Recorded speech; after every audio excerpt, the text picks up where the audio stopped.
On the most recent episode of Dynamite, Edge, or as he's now known, Adam Copeland went out to address the fans in a promo that he claims to have asked for the time for. It's clear this promo is a response to CM Punk, as Adam starts it by saying, quote, "There's been a lot of negativity this week. This is most definitely in response to CM Punk's recent interview, where Punk, in a very legally safe way, aired some of his grievances with the company." Bully Ray shares a similar sentiment to what most of the audience seem to feel about this promo. Whilst the comments in general are positive, there are plenty that are saying, if anything, this shows CM Punk was right, and the promo itself is stupid and cringe. Bully Ray on his podcast referred to the promo as damage control, and questioned whether or not Edge really did this of his own volition, or has he been asked to cut this promo by Tony Khan. I wouldn't mind this promo too much if it wasn't for the fact that Edge blatantly said some ridiculous things, including that he's been in a lot of locker rooms and he would put the AEW locker room against any of them. Would you, Edge? You'd put the AEW locker room right now against the Ruthless Aggression era, against the Attitude era? You'd do that, would you? I wouldn't mind, but when he mentioned names he'd put up against other locker rooms, he mentioned Will Ospreay and Kenny Omega.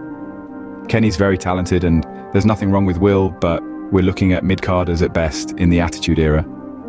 This promo was a dumb idea. Not only are less people talking about it than the CM Punk situation, but it just comes off like AEW is genuinely reeling from one interview with one former wrestler. Not a good look for the company. As has been pointed out by channels and podcasters that have covered the situation, it reminds me of some advice I once heard about politics. If you want to win the people over, don't spend time arguing about the things you did wrong. Spend the time focusing on building a positive vision for the people to move towards. With this promo, AEW may think they're focusing on the positive vision, but given that the only reason this promo exists at all is the CM Punk interview, the promo gives the impression of upset, negativity, and damage control.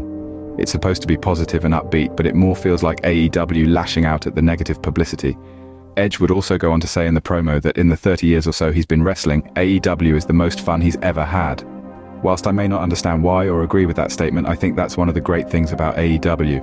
A lot of these older stars are having easier schedules where they feel they have more creative input, and the whole work experience for them is more rewarding than it had been in the WWE. That aspect of everything is great. But there ain't going to be a show to defend on air if the ratings continue their current trend. Keep in mind how empty the arena was that Edge cut this promo in. Something needs to change, and going back and forth with the guy who brought your TV shows to over 1 million viewers repeatedly, a number you struggle to crack alone, isn't the way to do it. Thanks for watching. Once again, guys, I've been Sarcastic Mark. If you're new here, I mostly focus on old school wrestlers and have been making mini documentaries about different iconic wrestlers and moments from the golden old days. So feel free to check them out, including this recent one I did on how Ric Flair became the Nature Boy. See you guys next time.